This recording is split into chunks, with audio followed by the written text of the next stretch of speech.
First off, ano po ang inyong reaksyon dito nga sa bagong polymer series ng BSP dahil kahit po napag-uusapan na ito sa mga nakalipas na araw, ngayon po yung kanilang sinasabing circulation ng Yeah. mga bagong polymer bills. Go ahead, sir. Yeah, I understand sabi ng BSP ay it's going to be limited, the circulation. And hindi naman daw mawawala yung mga bayani.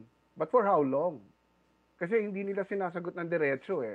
In fact, I don't think anyone have seen any new, well, like for example, if we go back to the 1,000 peso bill, which was changed to the Philippine Eagle 2 years ago, I have yet to see any Bongbong Marcos signature on any of those three World War II hero bills. That means they're not printing any new ones, di ba?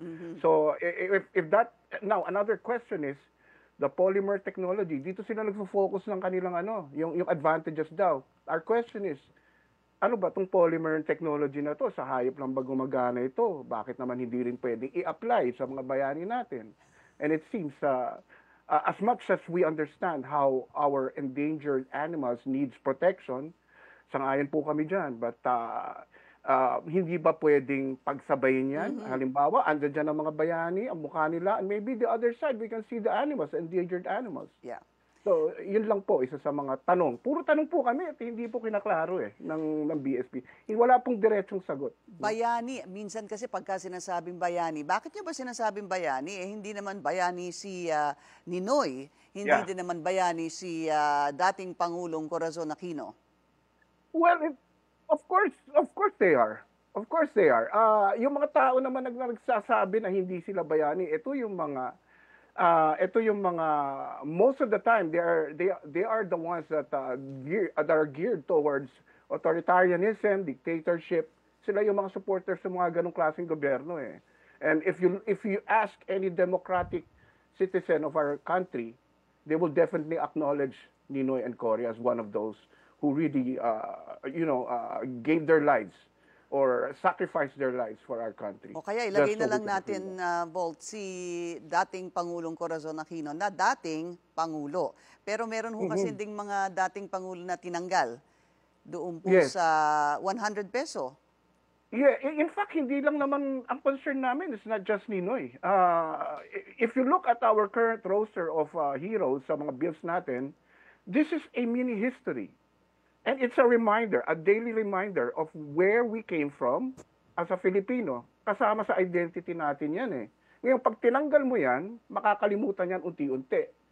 Ang isang tao, kapag nakalimutan niya kung saan siya galing, kulang ang pagkatao niyan. Hindi yan makakadiretso at makakatingin ng diretso sa future. Di ba? Sabi nga ni Rizal, look towards the future with memories of the past. Sa inyo ho bang pagkaalam, sino ho bang nagde-decide kung kailangan o dapat tanggalin o palitan yung mga imahe na nakita natin o nakasanayan na sa ating mga pera? I think there are a lot of, as far as I'm concerned, there are a lot of stakeholders when it comes to the decision making, no? Kung sino mailalagay sa pera. And the Bangko Sentral is one of those, of course.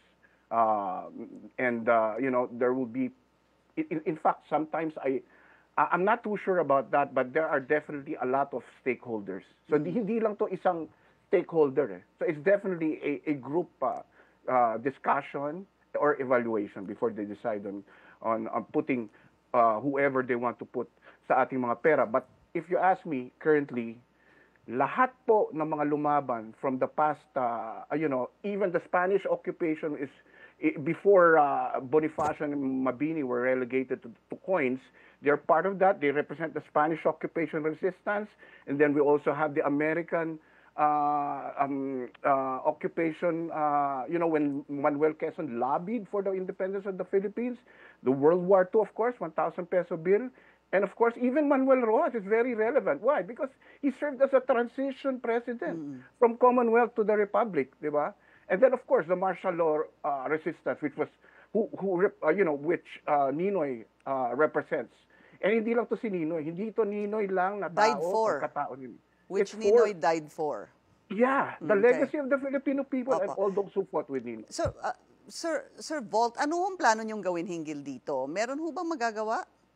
Well, as far as we are concerned, hindi naman kami, we will continue to work on something. In fact, we have already reached out to the other families of the heroes, and some of them have already signified their support, and maybe we will try to come up with possible initiatives or even mobilizations by January.